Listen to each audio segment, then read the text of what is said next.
প্রতি বুধবার সিদ্ধিদাতা গণেশের ঘরোয়া পূজা পদ্ধতি।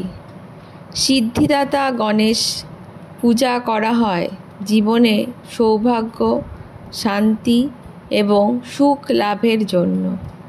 এই পুজোর প্রস্তুতির জন্য কিছু প্রয়োজনীয় সামগ্রী অবশ্যই জোগাড় করবেন।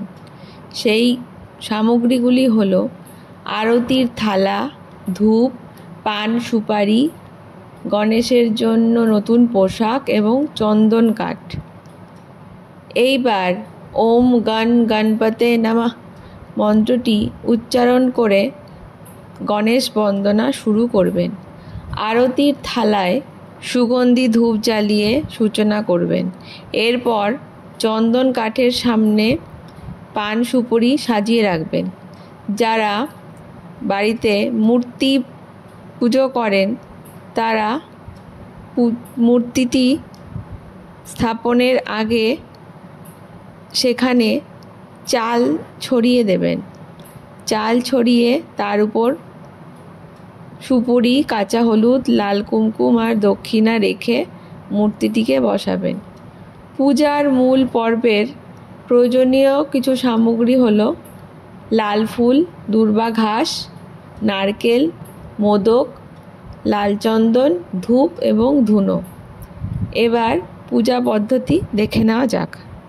বাড়ি ঘর সম্পূর্ণভাবে পরিষ্কার করে স্নান সেরে মন্ত্রের মাধ্যমে মূর্তিতে প্রাণ প্রতিষ্ঠা করে পুজো শুরু করবেন।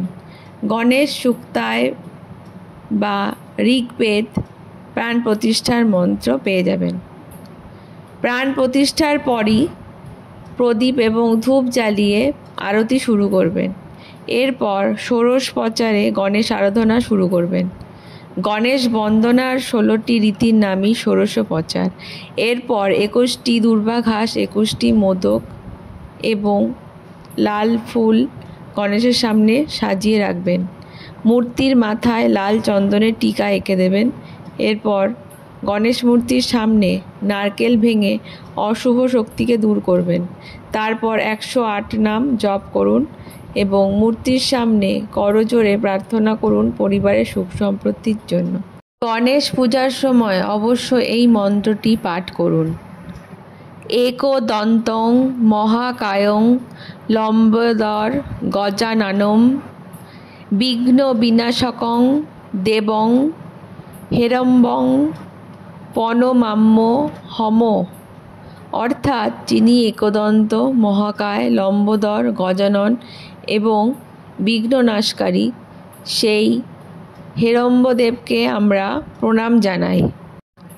ধর্মীয় মতে ওং শ্রী গণেশায় নমঃ এই মন্ত্রটি খুবই শক্তিশালী এবং এটি 108 বার পাঠ করলে জীবনের ভাগ্য আপনার ফিরে আসবেই।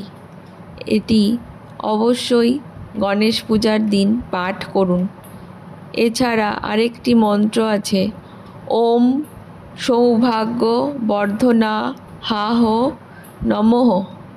এই মন্ত্রটি পাঠ করলেও আপনার জীবনের খারাপ চিন্তা আর আসবে না, অবশ্যই সুফল মিলবে। এইভাবে গণেশ বন্দনা করলে আপনার জীবন সুখে সমৃদ্ধিতে ভরে উঠবে।